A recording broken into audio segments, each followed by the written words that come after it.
ఈ వస్తువులు లేకపోతే ఆడపిల్లకి రోజు కూడా గడవదు, క్షణం కూడా ముందుకెళ్ళదండి. బంగారం అనుకుంటున్నారా? అస్సలు కాదండి. ఓం శ్రీ గురుభ్యో నమః. ఓం శ్రీ మాత్రే నమః. అందరికీ నమస్కారం అండి. ఇవాళ మనం ఈ వీడియోలో ఒక ప్రక్రియ గురించి నేర్చుకుందాం. ఈ ప్రక్రియని చేయడానికి మనకు 2 వస్తువులు కావాలండి.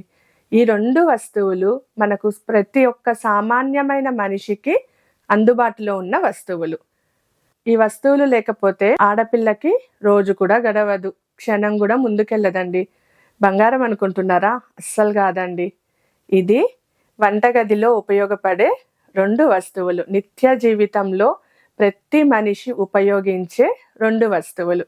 అదే సైంధవ లవణం అనగా ఉప్పు మరియు లవంగాలు.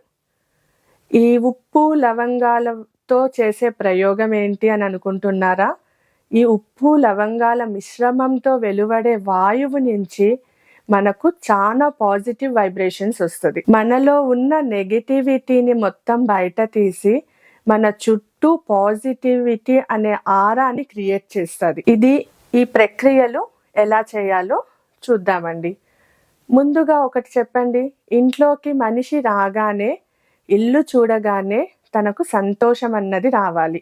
అదే ఇంట్లో వస్తువులు ఎక్కడ పడితే అక్కడ పడేసి, పిల్లలు గోల చేస్తూ, పిల్లల్ని భార్య తిడుతూ, వాళ్ళని ఏడిపిస్తూ ఉంటే ఆఫీస్ నుంచి వచ్చిన భర్తకి కూడా చికాకులు, ఆల్రెడీ తను చికాకుతోనే వస్తుంటాడు ఇంటికి. తరువాత ఇది విని ఇంకా ఎక్కువ చిరాకు పడతాడు. ఆ చిరాకు ఎవరిపైన చూపిస్తారు? భార్య పైన చూపిస్తాడు. భార్య ఏమనుకుంటారు? పొద్దున నుంచి నేను పిల్లల్ని చూసుకుంటున్నాను, ఇప్పుడు తినొచ్చి మళ్ళీ నన్నే అరుస్తున్నాడు అని తను కూడా గొడవ పడడం మొదలు పెడతారు. ఇలా ఒకటి మాట పెరగడంతో గొడవలన్నది పెరిగి చిరాకు, చికాకులు, మనసు ప్రశాంతత లేకుండా పోవడం అన్నవి ఇంట్లో నెలకొంటుంది. ఈ ప్రక్రియలు 3 విధాలుగా చేయొచ్చండి. ఇప్పుడు నేను వివరిస్తాను. మొదటిది, ఒక గాజు పాత్రలో కొంచెం ఉప్పు, 4 నుంచి 5 లవంగాలు మిశ్రమం చేసి రెండిటిని ఒకటిగా ఒక గాజు పాత్రలో పెట్టి, మీరు ఎక్కడైతే ఎక్కువగా కూర్చుంటారో, ఎక్కడైతే ఎక్కువ టైం ఇంట్లో గడుపుతారో పిల్లలతో, భర్తతో, అలాంటి రూమ్లో ఇది ఒక మూల పెట్టండి. అది లివింగ్ రూమ్ అవ్వచ్చు, డైనింగ్ రూమ్ అవ్వచ్చు, హాల్ అవ్వచ్చు, పిల్లల స్టడీ రూమ్ అవ్వచ్చు, మీ బెడ్రూమ్ అవ్వచ్చు, ఎక్కడైనా కానీ ఇంటి మధ్యలో కూడా మీరు ఈ గాజు పాత్రలో ఉప్పు లవంగం వేసి పెట్టండి. పెట్టిన తర్వాత అవి రెండిటి మిశ్రమంతో వచ్చే వాయువు వల్ల మనకు చాలా వరకు చికాకులు అన్నది తగ్గుతాయండి.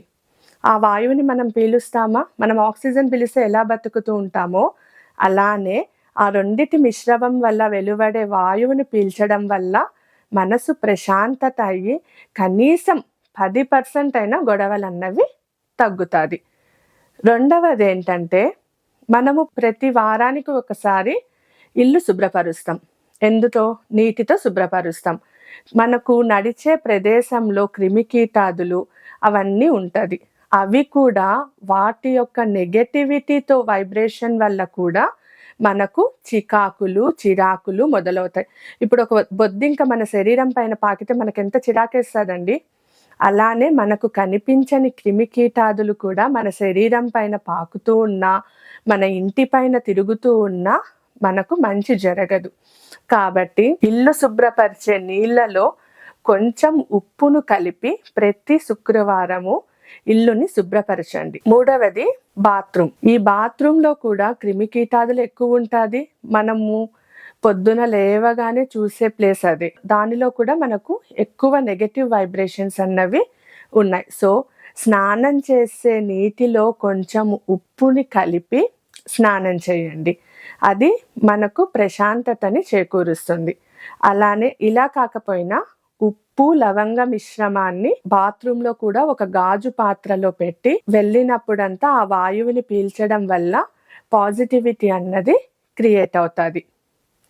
ఇవి 3 ప్రక్రియలు. ఇవి మీరు ప్రయత్నించి చూడండి. ఈ ఉప్పుకి ఎంత ప్రాధాన్యత ఉందో, ఎంత ప్రాముఖ్యత ఉందో ఒక ఉదాహరణ ద్వారా చూద్దామండి. ఈ ఉదాహరణ అందరికీ తెలిసిందే, అదే ఉప్పు సత్యాగ్రహం. ఉప్పు సత్యాగ్రహం అంతటి విజయాన్ని ఎలా సాధించింది అనుకుంటున్నారు? అసలు ఉప్పు సత్యాగ్రహం అంటే ఏంటి? మొదటగా బ్రిటిషర్స్ మనకు ఉప్పుని ఇవ్వకూడదు అంటూ నినాదాన్ని ప్రారంభించారు. ఉప్పు మనకు ఎంత అవసరం అండి? ఒక్క పని జరుగుతుందా ఉప్పు లేకుండా? కాబట్టి గాంధీ గారు, ఇతర స్వాతంత్ర పోరాటం చేసిన వాళ్ళు అందరూ కలిసి ఒక్క చుక్క రక్తపు బొట్టు నేల జారకుండా, హింస లేకుండా అహింసావాదాన్ని ఎంచుకొని మౌనవ్రతంతో బ్రిటిషర్స్ పైన గెలుపుని సాధించారు. ఉప్పుని మన దేశానికి తరలించారు. ఉప్పు వల్ల అంతటి బ్రిటిషర్సే మారారండి.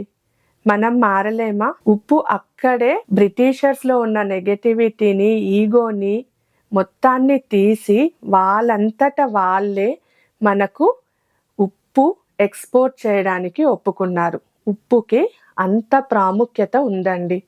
అలాంటి ఉప్పు మనలో కూడా ఉన్న నెగటివిటీని, మన చుట్టూ ఉన్న నెగటివిటీని, చిరాకుని, చికాకుని తీయగలదు. మీరు నేను చెప్పిన ప్రక్రియను ఒక్కసారి ప్రయత్నించి చూడండి. అంటే ఇవాళ రాత్రి ఉప్పు పెట్టగానే రేపు పొద్దునకి మనకు అన్ని విజయాలు చేకూరుతాయంటే అది తప్పండి. అలా జరగదు. కనీసం ఈ ప్రక్రియలని 9 రోజులు, లేకపోతే 21 రోజు, కాకపోతే 40 రోజులు, అంటే ఒక్క మండలం రోజులైనా ఖచ్చితంగా ఈ ప్రక్రియలను పాటించాలి. వారానికి ఒకసారి ఉప్పుని గాజు పాత్రలో మారుస్తూ ఉండాలి. ఈ ప్రక్రియలన్నీ మీరు ప్రయత్నించి మీకు జరిగిన మంచిని నాకు కమెంట్స్ రూపంలో తెలియజేయండి. ఓం శ్రీ మాత్రే నమః.